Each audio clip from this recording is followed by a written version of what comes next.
ಅರುಣೋದಯದಲ್ಲಿ ಗರುಡ ವಾಹನವೇರಿ ಅರುಣೋದಯದಲ್ಲಿ ವರದನು ಬರುವ ಚಂದ ಅಭಯ ಕರವ ನೀಡಿ ಅಮರವೆಂದನು ತಾನು ಅಭಯ ಕರವ ನೀಡಿ ಅಮರವೆಂದನು ತಾನು ಅಭಯ ಕರವ ನೀಡಿ ಅಮರವೆಂದನು ತಾನು ದೇವಾದಿದೇವನಾದ ಕರಿರಾಜ ಕಂಚಿ ಅಭಯ ಕರವ ನೀಡಿ ಅಮರವೆಂದನು ತಾನು ದೇವಾದಿದೇವನಾದ ಕರಿರಾಜ ಕಂಚಿ ವರದನು ಬರುವ ಚಂದ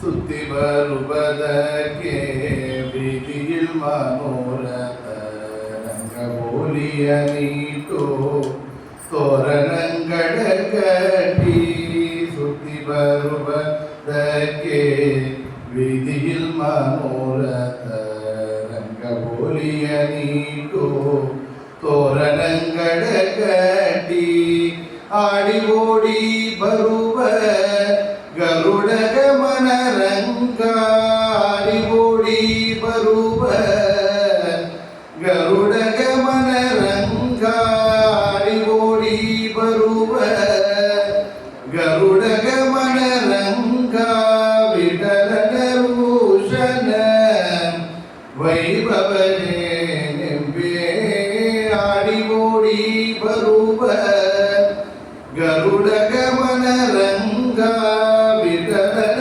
ಭೂಷಣ ವೈಭವನೇ ನೆಂಬೆ ವರದನು ಬರುವ ಚಂದ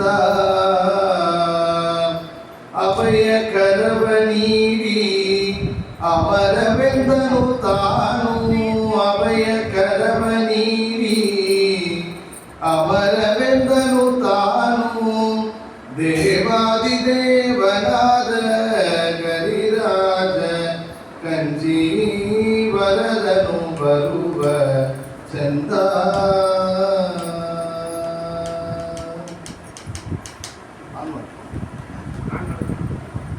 ಶ್ರೀ ಗುರುಭ್ಯೋ ನಮಃ ಪರಮ ಗುರುಭ್ಯೋ ನಮಃ ಶ್ರೀಮದಾನಂದತೀರ್ಥ ಭಗವತ್ಪಾದಾಚಾರ್ಯ ಗುರುಭ್ಯೋ ನಮಃ.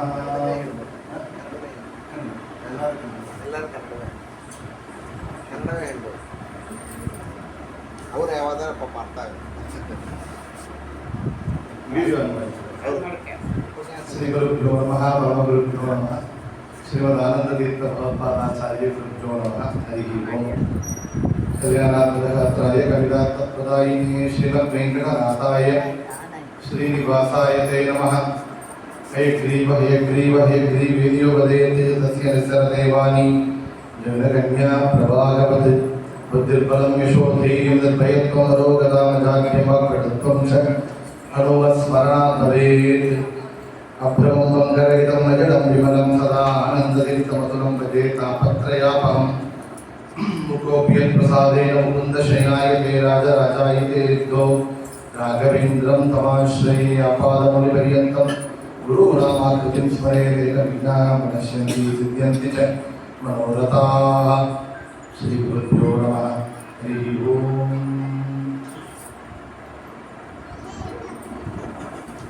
ಈ ಒಂದು ವಿಶೇಷವಾದ ಪರ್ವಕಾಲ ರಾಘವೇಂದ್ರ ಗುರುಸಾರ್ವಭೌಮರ ವರ್ಧಂತಿ ಉತ್ಸವ ಪರ್ವಕಾಲ ಇದೆ.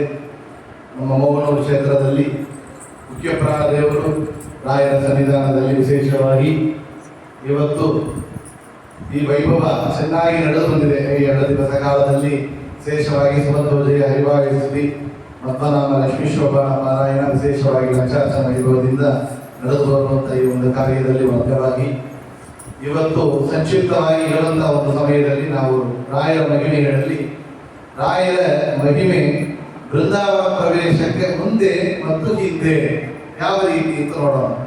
ಒಂದೇ ವಿಷಯದಲ್ಲಿ ಅವರು ಬೃಂದಾವನ ಪ್ರವೇಶಕ್ಕೆ ಮುಂದೆ ಮಾಡಿ ತೋರಿಸಿದ್ದಾರೆ, ಇಲ್ಲ ಪ್ರವೇಶ ಕಾಲದಲ್ಲಿ ಮಾಡಿ ತೋರಿಸಿದ್ದಾರೆ. ಅದೇ ಮಹಿಮೆಗಳನ್ನ ಸ್ವಭಾವಗಳನ್ನ ಬೃಂದಾವನ ಪ್ರವೇಶ ಕಮಲನ್ನು ಕೂಡ ಮಾಡಿ ತೋರಿಸಿದ್ದಾರೆ ಅಂತ ರಾಯರ ಮಹಿಮೆಗಳಲ್ಲಿ ನಾವು ನೋಡ್ತಾ ಬರ್ತೇವೆ. ರಾಯರು ಅವರು ಬೃಂದಾವನ ಪ್ರವೇಶ ಮಾಡಿದ ಮೇಲೆ ಅವರು ಚರಿತ್ರೆಯನ್ನು ಹೇಳುವಂತಹ ಒಂದು ರಾಯರ ಮಹಿಮೆ ಹೇಳುವಂತಹ ಒಂದು ನಾಮಾವಳಿ ಎಲ್ಲರಿಗೂ ಪ್ರಸಿದ್ಧಿ. 100 ಮನುಜಕ್ಕೆ ರಾಘವೇಂದ್ರ, 300 ಗ್ರಂಥಕ್ಕೆ ರಾಘವೇಂದ್ರ, 700 ಬೃಂದಾವನ ರಾಘವೇಂದ್ರ, ಕರದಲ್ಲಿ ಬರುವರು ರಾಘವೇಂದ್ರ, ರಾಘವೇಂದ್ರ ಗುರು ರಾಘವೇಂದ್ರ, ರಾಘವೇಂದ್ರ ಗುರು ರಾಘವೇಂದ್ರ. ರಾಯರ ಆಯುಷ್ಯವನ್ನ ಹೇಳಬೇಕು ಅಂತ ಹೇಳಿದಾಗ ಜ್ಯೋತಿಷ್ಯರು ಹೇಳಿದ್ರು 100 ವರ್ಷ, 300 ವರ್ಷ, 700 ವರ್ಷ ಅಂತ. ದೇಹ ದೃಷ್ಟಿ, ಗ್ರಂಥ ದೃಷ್ಟಿ, ಪ್ರಭಾವ ದೃಷ್ಟಿ ಅಂತ 3 ದೃಷ್ಟಿಯಲ್ಲಿ ಅವರ ಆಯುಷ್ಯನ ಹೇಳಿದ್ರು. ಒಂದು ದೇಹ ದೃಷ್ಟಿ ಯಾಕಂತ ಕೇಳಿದರೆ ಅವರು ತನ್ನ ದೇಹದಿಂದ ಎಲ್ಲರಿಗೂ ತೋರಿಸಿಕೊಡುವಂತಹ ಒಂದು ಕಾಲ.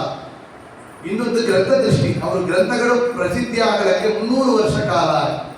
ಇನ್ನೊಂದು ಪ್ರಭಾವ ದೃಷ್ಟಿ, ಅವರು ಬೃಂದಾವನ ಪ್ರವೇಶ ಮಾಡಿದ ಮೇಲೆ ಮೃತ್ತಿಕಾ ಬೃಂದಾವನ ರೂಪದಲ್ಲಿ ಅವರು 700 ವರ್ಷ ಬೃಂದಾವನ ಒಳಗೆ ಇದ್ದು ಇವತ್ತು ಇದ್ದಾರೆ. ಅದಕ್ಕೆ ಅಡೆಯಾಳವಾಗಿ 700 ಬೃಂದಾವನ ಮೃತ್ತಿಕಾ ಬೃಂದಾವನ ರೂಪದಲ್ಲಿ ಸಂಚಾರವನ್ನು ಮಾಡುತ್ತಾ ಅವರು 700 ವರ್ಷ ಕಾಲ ಬೃಂದಾವನದಲ್ಲಿ ವಾಸ ಮಾಡುತ್ತೇನೆ ಎಂಬ ವಿಷಯವನ್ನು ರಾಯರು ತೋರಿಸಿಕೊಟ್ಟಿದ್ದಾರೆ. ಇವತ್ತು ಕೂಡ ಮಂತ್ರಾಲಯದಲ್ಲಿ ನಿತ್ಯನು 72 ದೇವತಾ ಮೂರ್ತಿಗಳನ್ನ ಜಪವನ್ನು ಮಾಡುತ್ತಾ ರಾಯರು ಹೊರಗೆ ಕುಳಿತು ಇವತ್ತು ಒಳಗಿದ್ದ ಅನುಗ್ರಹವನ್ನು ಮಾಡುತ್ತಾರೆ ಹಂಗಂಬ ನಾವು ತಿಳಿಯಬೇಕು. ರಾಯರು ಬೃಂದಾವನ ಪ್ರವೇಶ ಮಾಡುವಂತಹ ಸಮಯದಲ್ಲಿ ನಾಡಿದ 2-3 ವಿಷಯಗಳನ್ನು ತಗೊಂಡು. ಒಂದು, ಅವರು ಬೃಂದಾವನ ಪ್ರವೇಶ ಕಾಲದಲ್ಲಿ ಒಂದು ನಡೆದ ಘಟನೆ ಎಲ್ಲರಿಗೂ ಪ್ರಸಿದ್ಧವಾಗಿತ್ತು. ಅವರ ಪ್ರಿಯ ಶಿಷ್ಯರಾದ ಅಪ್ಪಣ್ಣಾಚಾರ್ಯರು ಅವರು ಬೃಂದಾವನ ಪ್ರವೇಶ ಮಾಡುವಂತಹ ಸಮಯ ಆಗಿ ಬಂದಿದೆ, ಆ ವಿಷಯಗಳನ್ನ ಎಲ್ಲರಿಗೆ ಮುಟ್ಟಿಸಬೇಕು ಅಂತ ಹೇಳಿ ಅವರು ಅಪ್ಪಣ್ಣಾಚಾರ್ಯರನ್ನ ಕಳಿಸಿಕೊಡ್ತಾರೆ ರಾಯರು. ಆ ಕಳಿಸಿಕೊಟ್ಟಾಗ ಸುತ್ತಮುತ್ತ ಇರುವಂತಹ ಎಲ್ಲ ಗ್ರಾಮಗಳಿಗೆ ಹೋಗಿ ಅವರು ಹೇಳ್ತಾ ಇದ್ದಾರೆ. ಆಗ ಶ್ರಾವಣ ಮಾಸ ಕೃಷ್ಣ ಪಕ್ಷ ದ್ವಿತೀಯ ಅವರು ಬೃಂದಾವನ ಪ್ರವೇಶ ಕಾಲ ಅಂತ ಹೇಳಿದಾಗ ಅಪ್ಪಣ್ಣಾಚಾರ್ಯ ಅಲ್ಲಿರುವಂತಹ ತುಂಗಭದ್ರೆಗೆ ಆ ಕಡೆಯಲ್ಲಿ ನದಿ ಗಟ್ಟೆಗೆ ಆ ಕಡೆಯಲ್ಲಿ ಅವರು ಭಿಕ್ಷಾಲಯದಲ್ಲಿ ಇದ್ದರು. ಅಲ್ಲಿಂದ ಮತ್ತು ಬರಬೇಕು ಅಂತ ಹೊರಟಾಗ ಅದು ಶ್ರಾವಣ ಮಾಸ, ಮಳೆ ಸುರಿಯುವಂತ ಕಾಲ. ಆಗ ತುಂಗಭದ್ರಾ ನದಿ ಹರಿತಾ ಇದೆ, ತುಂಬಾ ನೀರು ಹರಿತಾ ಇದ್ದ ಸಮಯದಲ್ಲಿ ಯಾವ ರೀತಿಯಲ್ಲಿ ಬರಲಿಕ್ಕೆ ಸಾಧ್ಯ ಅಂತ ಹೇಳಿ ಹೊರಟು ಬಂದಿದ್ದಾರೆ. ನಾವು ಕೇಳ್ತೇವೆ ಅವರು ಬೃಂದಾವನ ಪ್ರವೇಶ ಅಲ್ಲಿ ಆಗುವಂತ ಸಮಯಕ್ಕೆ ಬಂದಾಗ ಅವ್ರ ನದಿ ದಾರಿ ಬಿಡಿತ್ತು ಅಂತೆಲ್ಲ ಕತೆ.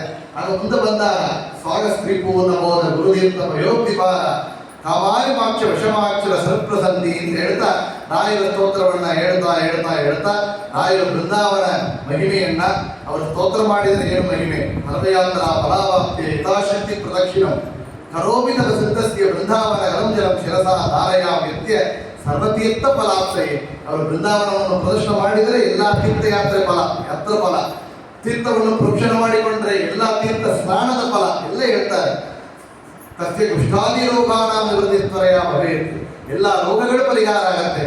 ದೀಪದನ್ಯೋ ಜನಾದ್ಯಾಣಂ ಪುತ್ರಲಾಭೋ ಭವೇದ್ರಮಂ, ದೀಪವನ್ನು ಹೆಚ್ಚಿಗೆ ಇಟ್ಟರೆ ರಾಯರಿಗೆ 2 ಕೊಡ್ತಾ ಇರುತ್ತೆ. ಒಂದು ಪುತ್ರ ಸಂತಾನ ಭಾಗ್ಯ, ಇನ್ನೊಂದು ಜ್ಞಾನ, ಎರಡವನ್ನು ನೀಡುವವರು ರಾಯರು ಅಂತ ಒவ்வೊಂದು ಮಹಿಮೆಗಳನ್ನ ಹೇಳ್ತಾ ಬಂದಾಗ ಅಲ್ಲಿ ಮುಂದೆ ಬಂದು ಯೋಗಜ್ಞ ಗೌರಾಘವೇಂದ್ರ ಶರಣ ದ್ವಂದ್ವಂ ಸ್ಮರಣ್ಯ ಪಠೇತ್ ಸ್ತೋತ್ರಂ ದಿವ್ಯಮಿದಂ ಸದಾ ನೈವವೇ ತಸ್ಯಾತನಂ ಕಿಂಚನ ಕಿಂಬಿಷ್ಟಾಂತ ಸಮೃದ್ಧಿರೇವ ಶಮಲಾನಾದ ಪ್ರಸಾದೋದಯಾತ್ ಕೀರ್ತಿ ದಿಗ್ವಿಲಿಕಾ ವಿಭೂತಿರತುಲ ಅಂತ ಹೇಳಿ ಅಲ್ಲಿ ಒಳಗೆ ಬಂದಿದ್ದಾರೆ. ಬೃಂದಾವನ ಪೂರ್ತಿ ರುಚಿಯಾಗಿದೆ. ಅವರು ರಾಯರನ್ನ ನೋಡಬೇಕು ಅಂತ ಎಷ್ಟೊಂದು ಆ ಗುರು ಮೇಲೆ ಇದ್ದ ಭಕ್ತಿಯಿಂದ ಓಡಿ ಬಂದವರಿಗೆ ಸ್ತೋತ್ರ ಪ್ರವಾಹ ಬಂದಿದೆ. ನದಿ ಪ್ರವಾಹ ಒಂದು ಕಡೆ, ಅದನ್ನ ದಾಟಿ ಬಂದ್ಬಿಟ್ರು. ಸ್ತೋತ್ರ ಪ್ರವಾಹ ಬರ್ತಾ ಇದೆ. ಆದರೆ ಇಲ್ಲಿ ಬೃಂದಾವನ ಮುಂದೆ ಬಂದರೆ ಅಲ್ಲಿ ರಾಯರು ಬೃಂದಾವನ ಒಳಗೆ ನುಗ್ಗಿ ಪ್ರವೇಶ ಮಾಡಿದ್ದಾರೆ. ಬೃಂದಾವನ ಪೂರ್ತಿಯಾಗಿದೆ, ಸ್ತೋತ್ರ ಪೂರ್ತಿಯಾಗಿಲ್ಲ. ವಿಭೂತಿ ಇರೋದಲ್ಲ, ಸ್ತೋತ್ರ ನಿಂತೋಗಿದೆ ಅವರಿಗೆ, ಸ್ತೋತ್ರ ಪೂರ್ತಿಯಾಗಿಲ್ಲ. ಆಗ ಕಣ್ಣಿನಿಂದ ದಾರಿಯಾಗಿ ಅವರಿಗೆ ಅಳುತ್ತಾ ಇದ್ದಾರೆ. ರಾಯರನ್ನು ನೋಡಕ್ಕಾಗಲಿಲ್ಲವಲ್ಲ. ಅವರು ಬೃಂದಾವನ ಇಷ್ಟು ದಿವಸ ಕೊಡವೇ ಇಟ್ಟು ಸೇವೆಯನ್ನು ಮಾಡಿದವರಂತೆ. ಅಪ್ಪಣ್ಣಾಚಾರ್ಯರು ಅಷ್ಟು ಪ್ರೀತಿಕರವಾದ ಸೇವೆಯನ್ನು ಮಾಡಿದ್ದಾರಂತೆ ರಾಯರಿಗೆ. ಅವರು ಭಿಕ್ಷಾಲಯಲ್ಲಿ ಬಂದು ತುಂಬಾ ವರ್ಷ ಕಾಲ ರಾಯರು ವಾಸ ಮಾಡ್ತಾ ಇದ್ರಂತೆ. ಅಪ್ಪಣ್ಣಾಚಾರ್ಯರು ಪಕ್ಕದಲ್ಲಿ ಸೇವೆ ಮಾಡ್ತಾ ಇದ್ದವರು. ಅಂತವರು ರಾಯರು ಬೃಂದಾವನ ಪ್ರವೇಶ ಕಾಲದಲ್ಲಿ ಪಕ್ಕದಲ್ಲಿ ಇಲ್ಲ, ಇನ್ನೊಂದು ಬೃಂದಾವನ ಪ್ರವೇಶ ಒಳಗೆ ನುಗ್ಗುವ ಸಮಯದಲ್ಲಿ ನೋಡ್ಲಿಲ್ಲ ಅವರನ್ನ. ಈಗ ಸ್ತೋತ್ರನೂ ನಿಂತೋಗಿದೆ. ಹಾಗಂತ ಹೇಳುವಂತಹ ಸಮಯದಲ್ಲಿ ಇಲ್ಲಿ ನೋಡಿ ನಮ್ಮ ಮಠದಲ್ಲಿ ಮಾತ್ರ ನೋಡಲಿಕ್ಕೆ ಸಾಧ್ಯ. ಅವರು ರಾಯ ಒಳಗಿಂದ ಏನು ಶಬ್ದವನ್ನು ಮಾಡಿದರು, ವಿಭೂತಿ ರತ್ನ ಸಾಕ್ಷಿ ಹಯಾಸ್ ಯೋತ್ರಹಿ. ಅವರು ಒಳಗಿನಿಂದ ರಾಯರು ಮಾಡಿ ತೋರಿಸಿದ ಮೊದಲು ಮಹಿಮೆ, ಮೊದಲು ಪವಾದ ಅಂದ್ರೆ ಬೃಂದಾವನ ಪ್ರವೇಶ ಆದ ಕ್ಷಣ ಅವರ ಒಳಗೆ ನಾನು ಜೀವನೋടെ ಇದ್ದಾನೆ ಅದಕ್ಕೆ ಸಾಕ್ಷಿಯಾಗಿ ಸಾಕ್ಷಿ ಹಯಾಸ್ ಯೋತ್ರಹಿ. ನೀವು ಇಷ್ಟು ಬಾರಿ ಏನೊಂದು ಸ್ತೋತ್ರವನ್ನು ಮಾಡಿದ್ದೀರೋ ಆ ಸ್ತೋತ್ರದಲ್ಲಿ ಏನೇನು ಫಲಶ್ರುತಿಯನ್ನು ಹೇಳಿದ್ದೀರಾ ಎಲ್ಲನೂ ಕೂಡ ನಿಶ್ಚಯ ಸತ್ಯ, ಅದಕ್ಕೆ ಹಯಗ್ರೀವರೇ ಸಾಕ್ಷಿ ಅಂತೇಳಿ ಆ ಸ್ತೋತ್ರವನ್ನು ಪೂರ್ತಿ ಮಾಡಿಕೊಟ್ಟವರು ರಾಯರು ಅಂತ ನಾವು ಹೇಳ್ತೀವಿ. ಒಳಗಿಂದು ಶಬ್ದವನ್ನು ಕೊಟ್ಟವರು ರಾಯರು. ರಾಯರು ಬೃಂದಾವನ ಪ್ರವೇಶ ಕಾಲದಲ್ಲಿ ಶಬ್ದ ಮಾಡಿಬಿಟ್ರು. ಬೃಂದಾವನ ಪ್ರವೇಶ ಆಮೇಲೆ ನಾವು ಬೃಂದಾವನ ಪ್ರವೇಶ ಕಾಲ ಅಲ್ಲ, ಬೃಂದಾವನ ಪ್ರವೇಶಕ್ಕೆ ಮುಂಚೆ ಮಾಡಿದ ಮಹಿಮೆ ಅಂತ. ಬೃಂದಾವನ ಪ್ರವೇಶಕ್ಕೆ ಆಮೇಲೆ ಮಾಡಿದ ಮಹಿಮೆಗಳನ್ನು ಮಾಡಿ ತೋರಿಸಿದ್ದಾರೆ. ಶ್ರೀನಿವಾಸಾಚಾರ್ಯ ಅಂತ ನನಗೆ ಗೊತ್ತು, ಅವರೇ ಜಗನ್ನಾಥದಾಸರಾದರು. ಅವರು ದೊಡ್ಡ ಸುಧಾ ಪಂಡಿತರು. ನಾವು ಕೇಳ್ತೇವೆ ವಿಜಯದಾಸರ ಊರಿಗೆ ಬಂದಾಗ ಅವರಿಗೆ ಸಂಸ್ಕೃತ ಮೇಲೆ ಇದ್ದ ಒಂದು ಎಷ್ಟೊಂದು ಪ್ರೀತಿ ಇತ್ತು ಅಂದರೆ, ಯಾರೋ ಕನ್ನಡದಲ್ಲಿ ಮಾತಾಡಿದರೆ ಸ್ನಾನ ಮಾಡಿ ಬಂದರೆ ಕನ್ನಡದಲ್ಲಿ ಮಾತಾಡಿ ಶಬ್ದಗಳು ಬಿದ್ದರೆ ಮತ್ತು ಮೈಲಿಗೆ ಅಂತ ಸ್ನಾನ ಮಾಡ್ತಾ ಇದ್ರು. ಅಷ್ಟೊಂದು ಆ ಸಂಸ್ಕೃತ ಮೇಲೆ ಅವರಿಗೆ ಅಷ್ಟೊಂದು ಆಸಕ್ತಿ ಪ್ರೀತಿ ಇತ್ತು. ಅಂತ ಅವರು ಏನು ದಾಸರಾಗ್ತಿ ಏನು ಕನ್ನಡದಲ್ಲಿ ಹಾಡು ಹೇಳಿದರೆ ಭಗವಂತ ಅನುಗ್ರಹ ಮಾಡ್ತಾನೆ, ಇದೊಂದು ವಂಶ ಮಾರ್ಗವ ಅಂತ ಒಂದು ಅವರಿಗೆ ಅಲಕ್ಷ್ಯ ಇತ್ತು. ಅದರಿಂದ ವಿಜಯದಾಸರು ಊಟಕ್ಕೆ ಕರೆದಾಗ ಅವರು ಅವಾಯ್ಡ್ ಮಾಡಿದರು. ಏನು ಬರ್ತೇನೆ ಅಂತ ಹೇಳಿದ್ರು. ಏನು ನಂಗೆ ಸಕಾಲದಲ್ಲಿ ಊಟ ಮಾಡದೇ ಇದ್ದರೆ ನಂಗೆ ಹೊಟ್ಟೆ ನೋವು ಆಗತ್ತೆ, ನಾನು ಊಟ ಮಾಡಿಬಿಟ್ಟಿದ್ದೇನೆ ಎಂದು. ಏನಾಗಿತ್ತು, ಹೊಟ್ಟೆ ನೋವು ಶುರುವಾಗಿತ್ತು. ಅವರಿಗೆ ಹೇಳ್ತಾರೆ ಗೋಪಾಲದಾಸರು ಹಂಗೆ ಆಗಲಿ ಅಂತ ಹೇಳಿದ್ರು. ಹೊಟ್ಟೆ ನೋವು ಶುರುವಾಗಿತ್ತು. ತಿರುಪತಿ ತಿಮ್ಮಪ್ಪನಿಗೆ ಹೋಗಿ ಸೇವೆ ಮಾಡಿದರು, ಸರಿಯಾಗಿಲ್ಲ ಅವರಿಗೆ. ಕಟಿಕಾಚಲಕ್ಕೆ ಹೋಗಿ ನರಸಿಂಹದೇವರಿಗೆ ಅಲ್ಲಿ ಯೋಗ ಆಂಜನೇಯರಿಗೆ ಸೇವೆ ಮಾಡಿದರು, ಸರಿಯಾಗಿಲ್ಲ. ಮತ್ತು ಮಂತ್ರಾಲಯಕ್ಕೆ ಬಂದು ತುಂಗಭದ್ರಾ ನದಿಯಲ್ಲಿ ಸ್ನಾನವನ್ನು ಮಾಡಿ ರಾಯರಿಗೆ ನಿತ್ಯದ ಸೇವೆ ಮಾಡ್ತಾ ಇದ್ರು. ಒಂದು ನೀರು ಕುಡಿಲಿಕ್ಕಾಗಲಿಲ್ಲ. ನಿತ್ಯ ಪಾಠ ಪ್ರವಚನ ಮಾಡ್ತಾ ಇದ್ದ ಸುಧಾ ಪಂಡಿತರಾದ ಶ್ರೀನಿವಾಸಾಚಾರ್ಯರಿಗೆ ಒಂದು ನೀರು ಕುಡಿಲಿಕ್ಕಾಗಲಿಲ್ಲ, ಊಟ ಮಾಡ್ಲಿಕ್ಕಾಗಲಿಲ್ಲ, ಪಾಠ ಪ್ರವಚನ ಮಾಡ್ಲಿಕ್ಕಾಗಲಿಲ್ಲ, ಎಲ್ಲ ನಿಂತೋಗಿದ್ರಿಗೆ. ಅಂತ ಒಂದು ಪರಿಸ್ಥಿತಿ ಬಂದಾಗ ಎಲ್ಲ ತಿರುಪತಿ ಗಡಿಕಾಚಾರ ಎಲ್ಲ ಸೇವೆ ಮಾಡಿ ಮಂತ್ರಾಲಯಕ್ಕೆ ಬಂದಿದ್ದಾರೆ, ಇಲ್ಲಿ ಸೇವೆ ಮಾಡ್ತಾ ಇದ್ದಾರೆ. ಆದರೂ ಅವರಿಗೆ ಪರಿಹಾರ ಆಗಿಲ್ಲ. ನೋಡಿದ್ರಂತೆ, ನಿಜವೇ ನಾವು ಬದುಕಲಿಕ್ಕೆ ಸಾಧ್ಯ ಇಲ್ಲ, ಹುಡುಕಬಾರದು, ಏನ್ ಮಾಡಬೇಕು, ತುಂಗಭದ್ರಾ ನದಿಗೆ ಬಿದ್ದು ನಮ್ಮ ಆತ್ಮೆ ಹತ್ತು ಮಾಡಿಕೊಳ್ಳೋಣ, ಈ ದೇಹ ತ್ಯಾಗವನ್ನು ಮಾಡೋಣ ಅಂತೇಳಿ ತುಂಗಭದ್ರಾ ನದಿಗೆ ಬಿಡಬೇಕು ಅಂತ ಹೊರಟರಂತೆ. ಆಗ ಇಲ್ಲಿ ಬೃಂದಾವನ ಪ್ರವೇಶ ಕಾಲದಲ್ಲಿ ಶಬ್ದವನ್ನು ಮಾಡಿದ ರಾಯರು ಬೃಂದಾವನ ಪ್ರವೇಶಕ್ಕೆ ಆಮೇಲೂ ಶಬ್ದವನ್ನು ಪಟ್ಟಿದ್ದಾರೆ ಯಾರಿಗೆ, ಶ್ರೀನಿವಾಸಾಚಾರ್ಯರಿಗೆ. ಹೇಳಿದ್ರಂತೆ, ಶ್ರೀನಿವಾಸಾಚಾರ್ಯರೇ ಒಳಗನ್ನು ಮಾತಾಡ್ತಾರೆ. ಬೃಂದಾವನ ಪ್ರವೇಶವಾದ ಮೇಲೆ ಅಶರೀರಿಯಾಗಿ ರಾಯರು ಮಾತಾಡಿದ ಮಾತು ಏನ್ ಹೇಳಿದ್ರು ಅಂದ್ರೆ, ನೀವು ವಿಜಯದಾಸರಿಗೆ ಮಾಡಿದ ಅಪವಾದವೇ ಈ ಒಂದು ಹೊಟ್ಟೆ ನೋವಿಗೆ ಕಾರಣ, ಅವರಲ್ಲಿ ಹೋಗಿ ಮತ್ತು ನೀವು ಪ್ರಾರ್ಥನೆಯನ್ನು ಮಾಡಿದರೆ ನಿಮಗೆ ಸರಿಯಾಗತ್ತೆ ಅಂತ ಹೇಳಿ ಅಲ್ಲಿ ಶಬ್ದವನ್ನು ಕೊಟ್ಟವರು ರಾಯರು. ಇದಕ್ಕೆ ಈ ಶಬ್ದ ಅವರಿಗೆ ಕೇಳಿದಾಗ ಅವರಿಗೆ ಒಂದು ಮೈಲಿ ಒಂದು ಚೇಂಜ್ ಆಗಿರುತ್ತೆ. ಏನಕ್ಕಂದ್ರೆ ಈ ಶಬ್ದ ಕೇಳ್ತಾ ಇದ್ದ ಶಬ್ದ ಅಂತ. ಯಾತಕ್ಕೆ, ರಾಯರು ಪ್ರಹ್ಲಾದರಾಜರಾಗಿದ್ದಾಗ ಆ ಪ್ರಹ್ಲಾದನ ತಮ್ಮನಾಗಿ ಸಹ್ಲಾದನಾಗಿ ಹುಟ್ಟಿದವರು ಜಗನ್ನಾಥದಾಸರು. ಅದರಿಂದ ಪೂರ್ವ ಅವತಾರದಲ್ಲಿ ತಮ್ಮ ಅಣ್ಣನೇ ಅವರು. ಆಗ ಶಬ್ದವನ್ನು ಉಂಟು ಮಾಡಿ ಕೊಟ್ಟು ಅವರಿಗೆ ಉಪದೇಶವನ್ನು ಮಾಡಿ ಅನುಗ್ರಹವನ್ನು ಮಾಡಿ ಮಾರ್ಗದರ್ಶನವನ್ನ ಬೃಂದಾವನ ಪ್ರವೇಶಕ್ಕೆ ಆಮೇಲೆ ಮಾಡಿದರು. ಅವನ್ನ ನಾವು ಕೇಳುತ್ತೇವೆ. ವಿಜಯದಾಸರಿಗೆ ಹೋದಾಗ ಅವರು ಗೋಪಾಲದಾಸರಿಗೆ ಕಳಿಸಿಕೊಟ್ರು. ಗೋಪಾಲದಾಸರು ಎನ್ನ ಭಿನ್ನಪ್ಪ ಹೇಳೋ ನನ್ನಂತ್ರಿ ತೆಗೆಮಾಡು ಸಣ್ಣವನು ಇವ ಕೇವಲ ಅಂತ ಹೇಳಿ ಸೋಡ ರೊಟ್ಟಿಯನ್ನು ಅಭಿಮಂತ್ರವನ್ನು ಮಾಡಿ ಧನ್ವಂತರಿ ದೇವಿಗೆ ನೈವೇದ್ಯ ಮಾಡಿ ಕೊಟ್ಟಾಗ ಅವರಿಗೆ ಆ ಹೊಟ್ಟೆ ನೋವು ಪೂರ್ತಿಯಾಗಿ ಸರಿಯಾಗಿತ್ತು. ಮುಂದೆ ಅವರು ಪಂಡರಿಪುರಕ್ಕೆ ಹೋದಾಗ ಆ ಭೀಮನದಿ ನದಿಯಲ್ಲಿ ಒಂದು ಕಲ್ಲು ಬಂದು ತಟ್ಟಿತ್ತು. ಅದರಲ್ಲಿ ಜಗನ್ನಾಥ ವಿಠಲ ಅಂತ ಅದರಲ್ಲಿ ಅಂಕಿತ ಅವರಿಗೆ ಆಗಿತ್ತು. ಆಗ ಮುಂದೆ ಎಷ್ಟೋ ಕೃತಿಗಳು ಮುಂದೆ ಹಿಂದೆ ಅವರ ರಾಯರ ಸಂವಿಧಾನದಲ್ಲೇ ಒಂದು ಜಗನ್ನಾಥ ವಿಠಲ ಮುದ್ರೆಯಿಂದ ಕೃತಿಗಳನ್ನು ರಚನೆ ಮಾಡಿದ್ದಾರೆ. ರೋಗಹರಣಿ ಕೃಪಾ ಸಾಗರ ಶ್ರೀ ಗುರು ರಾಘವೇಂದ್ರ ಪರಿಪಾಲಿಸೋ. ಬೃಂದಾವನ ಪ್ರವೇಶ ಕಮೇಲರು ರಾಯರು ಎಷ್ಟೋ ಜನ ಇದ್ದು ಕೂಡ ನೇರಾಗಿ ಸ್ವಪ್ನದಲ್ಲಿ ಮಾತಾಡ್ತಾ ಇದ್ದಾರೆ. ಇದು ಒಂದು ಉದಾಹರಣೆ. ಇನ್ನೊಂದು ಉದಾಹರಣೆ ಎಲ್ಲರಿಗೆ ಗೊತ್ತು. ಸರ್ ಥಾಮಸ್ ಮನ್ರೋ ಅಂತಿದ್ದು ಚೆನ್ನೈಯಲ್ಲಿ. ಸರ್ ಥಾಮಸ್ ಮನ್ರೋ ಅವರು ಒಂದು ಸಾಧಾರಣ ಅಫಿಷಿಯಲ್ ಕ್ಲರ್ಕ್ ಆಗಿ ಕೆಲಸ ಮಾಡಿದ್ದವರು, ಗೆಜೆಟ್ ಆಫೀಸರ್ ಅವರು. ಅಂತ ಅವರಿಗೆ ಒಂದು ಡ್ಯೂಟಿ ಕೊಟ್ಟಿದ್ದ ಬ್ರಿಟಿಷ್ ಗೌರ್ಮೆಂಟ್ಗೆ. ಮಂತ್ರಾಲಯ ಮಂಚಾಲ ಗ್ರಾಮವನ್ನ ನಾವು ತೆಗೆದುಕೊಳ್ಳಬೇಕು, ಗೌರ್ಮೆಂಟ್ ತೆಗೆದುಕೊಳ್ಳಬೇಕು. ಆಗ ಅವರು ಹೇಳಿದ ಕೆಲಸವನ್ನು ಕೊಟ್ಟಾಗ ಅವರು ಎಲ್ಲ ಸಲ ವಿಚಾರಿಸಿದ್ರು, ಈ ಗ್ರಾಮವನ್ನು ನಾವು ತೆಗೆದುಕೊಳ್ಳಬಹುದು ಬೇಡವೋ. ಹಾಗಂತ ವಿಚಾರಿಸಿದಾಗ ಎಲ್ಲ ಜನರು ಇರುವಂತ ಅದು ರಾಯರಿಗೆ ದಾನವಾಗಿ ಕೊಟ್ಟ ಜಾಗ. ರಾಯರು ಇವತ್ತು ಅಲ್ಲಿ ಅಲ್ಲಿ ಇದ್ದು ತಪಸ್ಸನ್ನು ಮಾಡ್ತಾ ಇದ್ದಾರೆ ಎಂಬ ವಿಷಯವನ್ನು ಹೇಳಿದಾಗ ಇದನ್ನೆಲ್ಲ ತಿಳಿದುಕೊಂಡು ಬಂದಿದ್ದಾರೆ. ಸರ್ ಸಾಮತ್ ಮಂಡ್ರು ಬರ್ತಾ ಇದ್ದಾರೆ ಮಂತ್ರಾಲಯಕ್ಕೆ. ಬಂದಾಗ ಯಾರಲ್ಲಿ ಮಾತಾಡ್ಸಲ್ಲಂತೆ, ತಾನು ಹಾಕಿಕೊಂಡಿರುವ ಆ ಏನೊಂದು ಕ್ಯಾಪ್ ಆಗಿದ್ರು ಅದು ತನ್ನ ಚಪ್ಪಡಿ ಎಲ್ಲನ ಹೊರಗೆ ಬಿಚ್ಚಿ ಇಟ್ಟು ಶೂಣ ಬಿಚ್ಚಿ ಇಟ್ಟು ಒಳಗೆ ಹೋಗಿದ್ದಾರೆ. ನೇರಾಗಿ ಬೃಂದಾವನಕ್ಕೆ ಹೋಗಿದ್ರು. ಬೃಂದಾವನ ಹೋದಾಗ ಇವರು ಇಂಗ್ಲಿಷ್ನಲ್ಲಿ ಮಾತಾಡ್ತದ್ದು. ಇಂಗ್ಲಿಷ್ನಲ್ಲಿ ಇವರು ಮಾತಾಡಿಸಿದರೆ ಕೊಂಚ ಗ್ಯಾಪ್ ಆಗಿತ್ತು, ಮತ್ತೆ ಇಂಗ್ಲಿಷ್ ಮಾತಾಡ್ತಾರೆ, ಮತ್ತೆ ಗ್ಯಾಪ್ ಆಗಿತ್ತು, ಮತ್ತೆ ಇಂಗ್ಲಿಷ್ ಮಾತಾಡ್ತಾರೆ. ಮತ್ತು ಬಂದು ಪ್ರದರ್ಶನವಾಗಿ ಬಂದು ಅಲ್ಲಿ ಅವರ ಅರ್ಚಕರು ಅವರಿಗೆ ಮಂತ್ರಾಕ್ಷವನ್ನು ಕೊಡಬೇಕು ಅಂತ ಇವರಿಗೆ ಕೈ ಕೊಟ್ಟಾಗ ಇವರ ಕೈಯಲ್ಲಿ ಮಂತ್ರಾಕ್ಷರ ಮೊದಲೇ ಇತ್ತು. ಏನ್ ನಡೆಯಿತು ಅಂತ ಕೇಳಿದರೆ ಅವರಿಗಿದ್ದ ದೃಢ ಭಕ್ತಿ, ರಾಯರು ಒಳಗೆ ಇದ್ದಾರೆ ಆ ನಂಬಿಕೆ ನಮಗೆಲ್ಲ ಇರುತ್ತೆ. ರಾಯರು ಒಳಗೆ ಜೀವ ಇದ್ದಾರೆ ಅಂತ ನಂಬಿಕೆ ಆ ತಾಮಸ್ ಮಂಡ್ರವಿಗೆ ಇದ್ದು ಅವರು ಯಾರಲ್ಲಿ ಎಂಕ್ವೈರಿ ಮಾಡಲಿಲ್ಲ. ನೇರಾಗಿ ರಾಯರು ಇದ್ದಾರಲ್ಲ ಅವರಲ್ಲಿ ಮಾತಾಡ್ತೇನೆ. ನೇರಾಗಿ ಒಂದು ಮಾತಾಡಿದರೆ ರಾಯರು ಎಷ್ಟು ಅತ್ಯಂತ ದಯಾಳು ಅಂತ. ದುರ್ವಾದಿ ಸ್ವಾಂತರವೈಗೆ ವೈಷ್ಣವಿಂದಿ ವರೆಯುತ್ತವೆ ಶ್ರೀರಾಘವೇಂದ್ರ ಗುರುವೇ ನಮ್ಮ ಅತ್ಯಂತ ದಯಾಳವೇ. ಅವರು ಅಲ್ಲಿ ಇಂಗ್ಲಿಷಿನಲ್ಲಿ ಇವರಿಗೆ ರೆಸ್ಪಾನ್ಸ್ ಮಾಡ್ತಾ ಇದ್ರಂತೆ. ಹೌದಪ್ಪ, ಮುಸಲ್ಮಾನ್ ರಾಜ ಕೊಟ್ಟ ಜಾಗ, ಪ್ರಹ್ಲಾದ ರಾಜರಾಗಿದ್ದು ಯಾಗ ಮಾಡಿದ ಜಾಗ, ಎಲ್ಲ ವಿಷಯವನ್ನು ತಾಮಸ್ ಮಂಡ್ರವಿಗೆ ತಿಳಿಸ್ತಾರೆ. ಮಂತ್ರಾಕ್ಷರಿಯನ್ನು ಅವರೇ ಕೊಟ್ಟಿದ್ದಾರೆ. ಆ ಮಂತ್ರಾಕ್ಷರಿಯನ್ನ ಆವತ್ತು ದಿವಸ ತಮ್ಮ ಅಡಿಯವರಲ್ಲಿ ಕೊಟ್ಟು ಆವತ್ತು ತನ್ನ ಅಡಿಯಲ್ಲಿ ಸೇರಿಸಿಕೊಂಡು ಊಟ ಮಾಡಿದ್ದಾರಂತೆ. ಮಾತಾಡಿ ಮತ್ತು ನೆಕ್ಸ್ಟ್ ಡೇ ಅವರು ರೆಕಮೆಂಡ್ ಮಾಡ್ತಾರೆ, ಈ ಮಂತ್ರಾಲಯ ಗ್ರಾಮವನ್ನು ಬ್ರಿಟಿಷ್ ಗೌರ್ಮೆಂಟ್ ತಗೊಂಬಾರದು ಹಂಗಂತ ರೆಕಮೆಂಡೇಶನ್ ಬೈ ಸರ್ ತಾಮಸ್ ಮಂಡ್ರೋ ಬರೆದು ಕಳಿಸ್ತಾರೆ.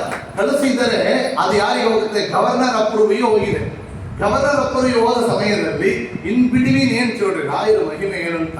ರಾಯರು ತಮ ಸಂಕೀರ್ತನ ವೇದಶಾಸ್ತ್ರಾರ್ಥ ಜ್ಞಾನ ಸಿದ್ಧಯೇ. ದಿವಾನ್ ವೆಂಗಣ್ಣ ಅವರಿಗೆ ಜ್ಞಾನ ಇಲ್ಲ, ಕೆಲಸನಿಲ್ಲ. ಏಕಕಾಲದಲ್ಲಿ ಅವರಿಗೆ ಜ್ಞಾನ ಕೊಟ್ಟರು, ದಿವಾನಾಗಿ ಕೆಲಸನ ಕೊಟ್ಟರು. ನಾವು ಮಕ್ಕಳಿಗೆ ಓದು ಕೊಡಬಹುದು, ಉದ್ಯೋಗ ಮಾಡಿಕೊಳ್ಳಕ್ಕೆ ಸಾಧ್ಯ ಇಲ್ಲ. ಏಕಕಾಲದಲ್ಲಿ ಎರಡು ಕೊಡುವ ರಾಯರು. ಒಂದೇ ಸಮಯದಲ್ಲಿ ಜ್ಞಾನ ಬಂತು, ದಿವಾನ್ ಪೋಸ್ಟ್ ಬಂತು ಅವರಿಗೆ. ಇಲ್ಲಿ ನೋಡ್ರಿ, ಸರ್ ತಾಮಸ್ ಮಂಡ್ರೋ ಗವರ್ನರಿಗೆ ಲೆಟರ್ ಬರೀತಾರೆ. ಅದೇ ಸಮಯದಲ್ಲಿ ಲಂಡನ್ ಇರುವಂತಹ ಗವರ್ನರ್ ವೈಫಿಯರು ಕನ್ಸೀವ್ ಆಗಿದ್ದಾರೆ, ಅವರಿಗೆ ಡೆಲಿವರಿ ಆಗಿ ವಾಪಸ್ ಹೋಗಿದ್ದಾರೆ. ಯಾರನ್ನ ಗವರ್ನರ್ ಮಾಡೋದು ಅಂದ್ರೆ sir Thomas Munro is the best eligible person ಅಂತ ಪ್ರಮೋಟ್ ಮಾಡಿಬಿಟ್ಟು ಗವರ್ನರ್ ಆಗಿ ಒಂದು ಕುಳಿತಾರೆ. ಅದು ಇದ್ದಾಗ ಫಸ್ಟ್ ಡೇ ಫೈಲ್ ಓಪನ್ ಮಾಡ್ತಾರೆ, ರಾಯರನ್ನ ಸ್ಮರಣ ಮಾಡಿಕೊಂಡು. ಓಪನ್ ಮಾಡಿದರೆ ಅವರು ಯಾರು ರೆಕಮೆಂಡ್ ಮಾಡಿ ಕಳಿಸಿದ್ರು ಆ ಲೆಟರ್ ಮೇಲೆ ಇರುತ್ತೆ, recommended by sir Thomas Munro, approved by governor sir Thomas Munro ಅಂತ ಅವರೇ ಸಿಗ್ನೇಚರ್ ಅನ್ನು ಹಾಕಿದ್ರು. ಅಂದರೆ ರಾಯರು ಬೃಂದಾವನ ಪ್ರವೇಶ ಕಾಲದಲ್ಲಿ ಮಾತಾಡಿಸಿದರು, ಬೃಂದಾವನ ಪ್ರವೇಶ ಆಮೇಲೂ ಮಾತಾಡ್ತಾ ಇದ್ದಾರೆ ಅನ್ನೊಬ್ಬ ವಿಷಯಕ್ಕೆ ಒಂದು ಉದಾಹರಣೆ ಹೇಳಿದ್ದಾರೆ. ಇದು ಒಂದು ವಿಷಯ. ಇನ್ನೊಂದು ರಾಯರ ಮಹಿಮೆ ಅಂತ ಕೇಳಿದರೆ ನಾವು ಕೇಳ್ತೇವೆ, ಇದೆ ಅಪ್ಪಣ್ಣಾಚಾರ್ಯರ ಚರಿತ್ರದಲ್ಲಿ. ಅವರು ಶ್ರೀಪೂರ್ಣಬೋಧ ಗುರುದಿಂದ ಭಯೋಕ್ತಿಭಾರ ಅಂತ ಹೊರಟು ಬಂದಿದ್ರೆ ಪ್ರವಾಹ ನದಿ ಹೆಂಗೆ ಹೋಗ್ತಾ ಇತ್ತು. ತುಂಗಭದ್ರಾ ನದಿಯಲ್ಲಿ ರಾಯರ ನೋಡಬೇಕು ಅಂತ ಹೊರಗಿದ್ದರೆ ಅಪ್ಪಣ್ಣಾಚಾರ್ಯರು ನದಿ ನಿಲ್ಲಕ್ಕೆ ಸಾಧ್ಯ ಇಲ್ಲ. ಹೆಂಗೆ ವಸುದೇವ ಕೃಷ್ಣನ ಕೈಯಲ್ಲಿ ಎತ್ತುಕೊಂಡು ಹೋದಾಗ ಅಲ್ಲಿ ಯಮುನಾ ನದಿ ಹರಿತಾ ಇತ್ತು ಮೇಲೆ, ಎಷ್ಟು ತನ್ನ ಶಿರಸಿಗೆ ಮೇಲೆ ಹೋಗಬೇಕಾಗಿತ್ತು. ಆದರೆ ಯಮುನಾ ನದಿ ಹೆದರಿಕೊಂಡು ಬಿಟ್ಟು ರಾಮನಾಗಿದ್ದಾಗ ಸಮುದ್ರ ರಾಜ ಜಾಗ ಬಿಡಲಿಲ್ಲ ಸೇತು ಮಾಡಲಿಕ್ಕೆ. ಅವನಿಗೆ ರಾಮ ಅಲ್ಲಿ ಎಚ್ಚರಿಕೆ ಕೊಟ್ಟ, ನಾನೇನು ಅಲ್ಪ ಯಮುನಾ ನದಿ ಹೇಳಿ ಜಾಗವನ್ನು ಬಿಟ್ಟುತ್ತೆ. ವಾದಿರಾಜರು ಹೇಳ್ತಾರೆ, ಎಷ್ಟು ನೀರಿತ್ತು ಅಂತೆ, ತನ್ನ ಮೊಳಕಾಲಿಗೆ ಕೆಳಗಿತ್ತು ನೀರು ವಸುದೇವನಿಗೆ. ಯಾತಕ್ಕೆ? ಕೈಯಲ್ಲಿ ಕೃಷ್ಣನ ಹಿಡಿದುಕೊಂಡವರಿಗೆ ಏನು ಭಯ. ಸಂಸಾರ ಎಂಬ ಸಾಗರ ನಮ್ಮ ತಲೆಯ ಮೇಲೆ ಹೋಗುವಾಗಾದರೂ ನಮ್ಮ ನೆಡುವಿಗೆ ಕೆಳಗೆ ಇಟ್ಟುವಂತ ಭಗವಂತ ಮಾಡಿಸ್ತಾನೆ ಎಂಬ ವಿಷಯವನ್ನು ತಿಳಿಸ್ತಾರೆ. ಇವರು ಕೃಷ್ಣನ ಹಿಡಿದುಕೊಂಡ ರಾಯವನ್ನು ಹಿಡಿದುಕೊಂಡಿದ್ದಾರೆ ಅಪ್ಪಣಾಚಾರ್ಯರು. ಬಂದರೆ ಎಲ್ಲ ಪೂರ್ತಿಯಾಗಿ ಪರಿಹಾರ ಆಗಿದೆ. ಜಲ ದಾರಿ ಬಿಟ್ಟಿದ್ದಾರೆ ಅಪ್ಪಣಾಚಾರ್ಯರಿಗೆ. ತುಂಗಭದ್ರಾ ನದಿ ದಾರಿ ಬಿಟ್ಟವರು ಮಂತ್ರಾಲಯ ಹೋಗುವಂತಹ ಮಹಿಮೆಯನ್ನು ತೋರಿಸಿದ್ದಾರೆ. ಬೃಂದಾವನ ಪ್ರವೇಶ ಕಾಲದಲ್ಲಿ ಈಗ ಮಾಡಿದ್ದಾರೆ ಅಂದ್ರೆ ಇನ್ನೊಂದು ಬೃಂದಾವನ ಪ್ರವೇಶ ಆಮೇಲೆ ಈ ಮಹಿಮೆಯನ್ನು ತೋರಿಸಿದ್ದಾರೆ. ಪುರಪುರ ದಾಸರು ಅಂತ ಅವರು ಮಂತ್ರಾಲಯಕ್ಕೆ ಬಂದಿದ್ದಾರೆ. ಅಪ್ಪ ಅವರು ಅಂತ ಮಂತ್ರಾಲಯ ಪಕ್ಕದಲ್ಲಿರುವಂತ ರಾಯರ ಭಕ್ತರು. ಅಪ್ಪ ಅವರು ಕೃಷ್ಣಾಚಾರ್ಯರ ಹೆಸರು. ಅವರು ಶಿಷ್ಯರಿವರು. ಅವರೇನ್ ಮಾಡಿದರು ಅಂದ್ರೆ ಇಲ್ಲಿ ಮಂತ್ರಾಲಯಕ್ಕೆ ಬರಬೇಕು ಅಂತ ಬಂದಿದ್ದಾರೆ. ಬಂದ ಸಮಯದಲ್ಲಿ ಅಷ್ಟು ನೀರಿಲ್ಲ, ನದಿಯನ್ನು ದಾಟಿಸಿ ಬಂದು ಬಿಟ್ರು. ಮಂತ್ರಾಲಯ ನೋಡಬೇಕು ಅಂತ ಹೇಗೆ ಬಂದಿದ್ದಾರೆ. ನೋಡಿದರೆ ಆ ಮಳೆಕಾಲ, ಮಳೆ ತುಂಬ ಸುರಿತಾ ಇದೆ. ದರ್ಶನ ಮಾಡಿಕೊಂಡು ವಾಪಸ್ ಹೊರಡಬೇಕು ಅಂತ ನೋಡಿದರೆ ನೀರು ಹೆಚ್ಚು ಹೋಗ್ತಾ ಇದೆ. ನದಿಯನ್ನು ದಾಟಿ ಹೋಗಲಿಕ್ಕೆ ಸಾಧ್ಯವೇ ಇಲ್ಲ. ನೋಡಿದ್ರೆ ಆ ಕಾಲದಲ್ಲಿಲ್ಲ ಈ ಪಡಗನ ಕಟ್ಟಿ ಹೋಗ್ತಾರೆ ಬೋಟ್ ಓಡಿಸ ಯಾವಾಗ ಕೇಳಿದಕ್ಕೆ ಅವ ಯಾರು ಬರಲಿಲ್ಲ. ನೋಡು ಒಬ್ಬ ಬಿಟ್ಟು ಒಪ್ಪಿಕೊಂಡು ಬರ್ತಾನಪ್ಪ ಸ್ವಾಮಿ ಅಂತ ಬರ್ತಾನೆ ಅಂತ ಹೇಳಿದಾಗ ಇವ್ರು ಏನ್ ಮಾಡಿದಾನೆ ಸೇರಿ ತೇಲಿ ಹತ್ತಿಕೊಂಡು ನಡೆದಿರುತ್ತೆ ತುಂಬಾ ನೀರು ಹೋಗ್ತ ಸ್ವಾಮಿ ನಾ ಗ್ಯಾರಂಟಿ ಕೊಡೋದಿಲ್ಲ, ನ್ಯಾಯ ಕಾಪಾಡ್ತಿದ್ರೆ ಆ ಗದೆ ಹೋಗಿ ಬಿಡ್ತಾರೆ, ಇಲ್ಲಾಂದ್ರೆ ಏನು ಬೇಕಾದ್ರೆ ಆಗತ್ತೆ, ಇಲ್ಲ ಇದ್ರೆ ವಾಪಸ್ ಹೊಯ್ ಆಗಬೇಕು ಏನು ಅನುಕೂಲ ಮಾಡಪ್ಪ ಅಂತ. ಇವರು ಹಾಗೆ ಕೂತಿದ್ರು ಹೊರಡ್ತಾ ಇದೆ. ಹೋಗ ಹೋಗ ಹೋಗ ನದಿ ನೀರು ತುಂಬಾ ಹರಿತಾ ಇದೆ ತುಂಗಭದ್ರೆಯಲ್ಲಿ. ಒಂದು ಘಟ್ಟದಲ್ಲಿ ಬದುಕಲಿಕ್ಕೆ ಸಾಧ್ಯ ಇಲ್ಲ ಅಂತ ಹೇಳಿದಾಗ ಆ ಬೋಟ್ ಏನ್ ಮಾಡ ಅವನು ಕುಡಿದು ಹೋಗಿಬಿಟ್ಟರು. ಇವರು ನದಿ ಇವರಿಗೆ ಸ್ವಿಮ್ಮಿಂಗ್ ಗೊತ್ತಿಲ್ಲ, ಏನಾಗುತ್ತೆ ಅದು ಹಲ್ಲಾಡದಲ್ಲಿ ಹಲ್ಲಾಡಿ ಒಂದು ಜಾಗದಲ್ಲಿ ಅವ್ರು ನೀರೊಳಗೆ ಬಿದ್ದು ಬಿಡ್ತಾರೆ. ಬಿದ್ದು ಬಿಟ್ರೆ ಗುರುರಾಯ ಗುರುರಾಘವೇಂದ್ರ ಗುರುರಾಘವೇಂದ್ರ ಅಂತ ಕಿರಿಸುತ್ತಾರೆ ಅಲ್ಲಿ. ಆಗ ಅಲ್ಲಿ ಒಂದು ಬೋಟ್ ಬಂದಿತ್ತು. ಆ ಬೋಟಿನಲ್ಲಿ 2 ಜನ ಕೂತ್ಕೊಂಡಿದ್ದಿರುತ್ತೆ. ಇವರನ್ನು ಒಳಗೆ ಸೆಳೆದು ನದಿಗಟ್ಟೆಗೆ ಹೋಗಿ ಅಲ್ಲಿ ಅವರನ್ನು ಆಶ್ವಾಸ ಮಾಡಿದಿರುತ್ತೆ. ಇವರಿಗೆ ಅಲ್ಲಿ ತನ್ನ ಅನ್ಕಾನ್ಶಿಯಸ್ ಆಗಿದ್ದಾರೆ. ಇವರನ್ನು ಮುಟ್ಟಿಸಿದಾಗ ಕಣ್ಣು ತೆರೆದಿದ್ದಾರೆ. ಹೆಂಗ ಬಂದೆವು, ನಾವು ಇದ್ದ ಜಾಗದಲ್ಲಿ ಬದುಕಿದ್ದಾರೆ ಅಂತ ಗೊತ್ತಿಲ್ಲ, ನದಿಯೊಳಗೆ ಇದ್ದದ್ದು ಮಾತ್ರ ಗೊತ್ತು, ಇಲ್ಲಿ ಹೇಗೆ ಬಂದಿದ್ದೇನೆ ಅಂತ ನೋಡಿದ್ರೆ 2 ಜನ ಅವರನ್ನ ಕಾಪಾಡಿಸಿ ಕರ್ಕೊಂಡು ಬಂದದ್ದು ಅವರಿಗೆ ಅರ್ಥ ಜ್ಞಾಪಕ ಇದೆ. ಇಬ್ರು ಕಾಣಿಸ್ತಾರೆ. ನೀವು ಯಾರು ಅಂತ ಕೇಳಿದಾಗ ನಾನು ರಾಗಪ್ಪ ಇವ ವಾಗಪ್ಪ ಅಂತೇಳಿ ಹೇಳಿದಾಗ ನೋಡ್ತಾ ನೋಡ್ತಾ ಅಲ್ಲಿ ಕಣ್ಣು ಮುಂಜೆ ಅಲ್ಲಿಂದ ಇಲ್ಲ, ಅಲ್ಲಿ ಮರೆಯಾಗಿ ಮತ್ತು ಮರೆಯ ಅಲ್ಲಿ ನೇರ ತನ್ನ ಗುರುವಾದ ಅಪ್ಪ ಅವರವರಲ್ಲಿ ಬಂದಿದ್ದಾರೆ. ಅಪ್ಪ ಅವರಲ್ಲಿ ಬಂದು ಹೇಳಿದಿರುತ್ತೆ, ಇಲ್ಲಿ ನಾನು ಇವತ್ತು ಹೋಗಿ ಬಂದೆ, ಇದು ದೊಡ್ಡ ಒಂದು ಆಶ್ಚರ್ಯವಾಗಿತ್ತು, ನಾನು ಇವತ್ತು ಬದುಕಲಿಕ್ಕೆ ಸಾಧ್ಯ ಇಲ್ಲ ಅಂತ ಒಂದು ಘಟನೆ ಬಂದಾಗ ಪರಿಸ್ಥಿತಿ ಬಂದಾಗ ಯಾರೋ ಇಬ್ಬರು ಬಂದರು ನನ್ನ ಕಾಪಾಡಿದರು, ಆದರೆ ಅವರನ್ನ ನೋಡಕ್ಕಾಗಲಿಲ್ಲ. ಯಾರಪ್ಪ ಅವರಿಬ್ಬರು? ಅವರ ಹೆಸರು ಹೇಳಿದರು, ಒಬ್ಬರು ರಾಗಪ್ಪ ಒಬ್ಬರು ವಾದಪ್ಪ ಅಂತ. ಅಂದವರ ಬೇರೆ ಯಾರಲ್ಲ, ಅವರು ಮಂತ್ರಾಲಯ ರಾಘವೇಂದ್ರ ಸ್ವಾಮಿಗಳೇ, ಪಕ್ಕದಲ್ಲಿ ಇರುವ ವಾದೀಂದ್ರ ತೀರ್ಥರೇ ವಾದಪ್ಪ ಅಂತ ಅವರಿಬ್ಬರೇ ಬಂದಿದ್ದಾರೆ ಅಂತ ಅಪ್ಪ ಅವರಿಗೆ ತೋರಿಸಿಕೊಟ್ಟಾಗ ಮತ್ತು ಮಂತ್ರಾಲಯ ಬಂದು ರಾಯರನ್ನ ವಾದೀಂದ್ರ ತೀರ್ಥರನ್ನ ದರ್ಶನವನ್ನು ಮಾಡಿದರು ಅಂತ ನಾವು ಕೇಳ್ತೇವೆ. ಹಿಂಗೆ ರಾಯರು ಎಷ್ಟೋ ಹೆಂಗ ಫ್ರೆಂಡಲ್ಲಿ ಕಾಪಾಡಿಸಿದ್ದಾರೆ. ಎಲ್ಲಿ ಅಲ್ಲ ಅಪ್ಪನಾಚಾರ್ಯರಿಗೆ ವೃಂದಾವನ ಪ್ರವೇಶ ಕಾಲದಲ್ಲಿ ಅನುಗ್ರಹ ಆದರೆ ಇಲ್ಲಿ ಸುರಪುರ ದಾಸರು ಅಂತ ಅವರಿಗೆ ಆನಂದ ದಾಸರು ಅವರಿಗಿಂತ ಒಂದು ರಕ್ಷಣೆಯನ್ನು ಮಾಡಿದ್ದಾರೆ ಎಂಬ ವಿಷಯವನ್ನು ಕೂಡ ನಾವಿಲ್ಲಿ ನೋಡುತ್ತೇವೆ. ಇನ್ನೊಂದು ವಿಷಯ, ಬೃಂದಾವನ ಪ್ರವೇಶಕ್ಕೆ ಮುಂಚೆ ಅವರಿಗೆ ನಡೆದು ಬೃಂದಾವನ ಪ್ರವೇಶಕ್ಕೆ ಆಮೇಲೆ 5-6 ಉದಾಹರಣೆ ಇಟ್ಟಿದ್ದಾನೆ. ಆಫ್ಲವರ್ ನನಗೆ ಟೈಮ್ ಇದೆ, ಇದನ್ನು 2-3 ವಿಷಯ ಹೇಳ್ತಾನೆ. ರಾಯರು ಸನ್ಯಾಸಾಶ್ರಮವನ್ನು ತಗೋಬೇಕು, ಸನ್ಯಾಸಾಶ್ರಮ ತಗೋಬೇಕು ಅಂತ ಸುಧೀಂದ್ರ ತೀರ್ಥರು ಹೇಳ್ತಾರೆ. ಇವರಿಗೆ ಮನಸ್ಸು ಒಪ್ಪಲಿಲ್ಲ. ಹೇಳ್ತಾರೆ, ನಾನು ಇನ್ನು ಸಣ್ಣ ಮನಾಡು, ನನಗೆ ಹೆಂಡತಿ ಇನ್ನು ಸಣ್ಣ ಹುಡುಗಿಯವಳು, ಮಗು ಸಣ್ಣ ಮಗು ಈಗ ತಾನೇ ಅವ ಹುಟ್ಟಿದ್ದಾನೆ. ಇನ್ನೊಂದು ಏನು ಅಂದರೆ ಮದುವಾದ ಕಾಲದಿಂದ 4 ವರ್ಷ ಕಾಲ ಬಿದ್ದಿತ್ತು. ಮದುವಾದ ಕಾಲದಿಂದ 4 ವರ್ಷ ಕಾಲ ಬಡತನದಲ್ಲಿದ್ದೆ. ಆದರೆ ಈಗ ತರ ನಾನು ನಿಮ್ಮ ಮಠಕ್ಕೆ ಬಂದು ಏನೋ ಒಂದು ಊಟ ಅವಳಿಗೆ ಕೊಡ್ತಾ ಇದ್ದೇನೆ ಸ್ವಾಮಿ, ಅದರಿಂದ ಸನ್ಯಾಸ ನನಗೆ ಬೇಡ ಅವಾಗಂತ ಕೇಳಿದಾಗ ನನಗೆ ಏನು ಯೋಗ್ಯತೆ ಇದೆ ಅಂತ ಕೇಳಿದರು ರಾಯರು. ನೋಡಿ, ನಾವೆಲ್ಲ ಕೇಳ್ತೇವೆ, ನಮಗೆಲ್ಲ ಗೊತ್ತು, ನಮಗಿಂತ ದೊಡ್ಡವರು ಯಾರು? ರಾಯರು ಹೇಳ್ತಾರೆ ನನಗೇನು ಯೋಗ್ಯತೆ ಇದೆ. ಆಗ ಸುಧೀಂದ್ರ ತೀರ್ಥ ಹೇಳಿದಿರುತ್ತೆ, ಶಾಂತಿ ಧಾಂತಿ ಧೀರತಾ ಉದಾರತಾ ಚ. 4 ನಮಗೆ ಶಾಂತಿ ಧಾಂತಿ ಧೀರತಾ ಉದಾರಿ. ರಾಯರು ಎಷ್ಟು ಉದಾರಿಗಳು ಅಂದರೆ ನೋಡಿ, ನಾವೆಲ್ಲ ಎಷ್ಟು ಕಂಚತನ ಆಯ್ತು. ನಮಗೆ ಒಂದು ಪ್ರಸಾದ ಕೊಟ್ಟರೆ ಹತ್ತಿರ ಇರೋರಿಗೆ ಮಂತ್ರಾಕ್ಷರ ಕೊಟ್ಟರೆ ಶೇರ್ ಮಾಲೆಗಳು ಮಾಡಿಸು ಬರೋದಿಲ್ಲ. ಏನೋ ಒಂದು ನಮಗೆ ಬಂದರೆ ಒಂದು ಹೂ ಕೊಳ್ಳಕ್ಕೆ ಮನಸ್ಸು ಬರೋದು, ಮನೆ ಇಟ್ಟು ಮನ ನಮ್ಮನವರಿಗೆ ಇಡಬೇಕು, ನಮಗಾಗಬೇಕು ಅಂತ. ರಾಯರು ಎಷ್ಟು ಉದಾರಿಗಳು ಅಂದರೆ ನಾವು ಕೇಳ್ತೇವೆ. ಅವರು ಪೂರ್ವಾಶ್ರಮದಲ್ಲಿ ಚಿನ್ನೇ ವಸ್ತ್ರ ಬೆಲೆಗೆ ಹೇಳ್ತಾ ಇದ್ದಾರೆ. 4 ವರ್ಷ ಕಾಲ ಬಡತನ, ವಾರದಲ್ಲಿ 1 ದಿವಸ ಅರ್ಧ ಹೊಟ್ಟೆ ಊಟಂತೆ, ಒಂದು ದಿನ ಏನೋ ಊಟ ಸಿಕ್ಕಿದ್ರೆ ಎಲೆ ಇರೋದಂತೆ, ತಲೆಯಲ್ಲೇ ಒರೆಸಿ ಊಟ ಮಾಡಿದ ದಿನ ಇದಂತೆ. ಎಷ್ಟೋ ದಿವಸ ನೀರನ್ನೇ ಆಹಾರ ಮಾಡಿಕೊಂಡು ಅಂಗಾರ ಚಿತ್ರ ಒಳಗೆ ಬರ್ತಾರೆ. ನೋಡಿದವರಿಗೆ ಗೊತ್ತಿಲ್ಲ, ಪಂಡಿತರು ಚೆನ್ನಾಗಿ ಊಟ ಮಾಡಿ ಬರ್ತಿದ್ದಾರೆ ಅಂತ ಅಂದುಕೊಳ್ಳುತ್ತಾರೆ. ಆದರೆ ಯಾತಕ ಮಾಡಿದ್ರು ಅಂದ್ರೆ ನನ್ನ ಹೆಸರು ಇಟ್ಟುಕೊಂಡು ಯಾರು ಭಗವಂತನ ಬೈಬಾರದು. ಯಾತಕ್ಕೆ ಇಂಥ ಪಂಡಿತರಿಗೆ ಭಕ್ತರಿಗೆ ದೇವರು ಕಷ್ಟ ಕೊಡ್ತಾನೆಯಾ, ದೇವರು ಇದ್ದಾನೆ ಅಂತ ಭಗವಂತನ ಯಾರು ಬೈಬಾರದು ಅಂತ ಅಂಗಾರ ಚಿತ್ರ ಇಟ್ಟುಕೊಂಡು ಬರ್ತಾ ಇದ್ರು. ಒಳಗೆ ಯಾರು ಹೇಳಿಲ್ಲ, ನನ್ನ ಹೊಟ್ಟೆಗೆ ಅವತ್ತು ಊಟ ಇಲ್ಲ ಅಂತ ಯಾರು ಹೇಳಿಕೊಂಡೇ ಇಲ್ಲ. ಅಂಥ ಕಾಲದಲ್ಲಿ ಕೂಡ ಭಕ್ತಿಯಿಂದ ಅವರು ಗ್ರಂಥಗಳನ್ನು ರಚನೆ ಮಾಡ್ತಾ ಇದ್ದರು. ಅಂದರೆ ಮನೆ ಒಂದು ಕಳ್ಳ ಬಂದ, ಇದ್ದ ಒಂದು ಹಳೆ ಪಾತ್ರೆಗಳನ್ನ ಕದ್ದುಕೊಂಡು ಹೋಗಿದ್ದಾರೆ. ಏನು ನೋಡಿ, ಮನೆಯಲ್ಲಿ ತೀರಾ ಅವರ ಮನೆ ಚಿಹ್ನೆಯ ವಸ್ತ್ರ, ಭಿನ್ನ ಪಾನೀಯ ಪಾತ್ರೆ, ಹಲವಾದ ವಸ್ತ್ರಗಳು, ಇಂಥ ಒಂದು ಪರಿಸ್ಥಿತಿ.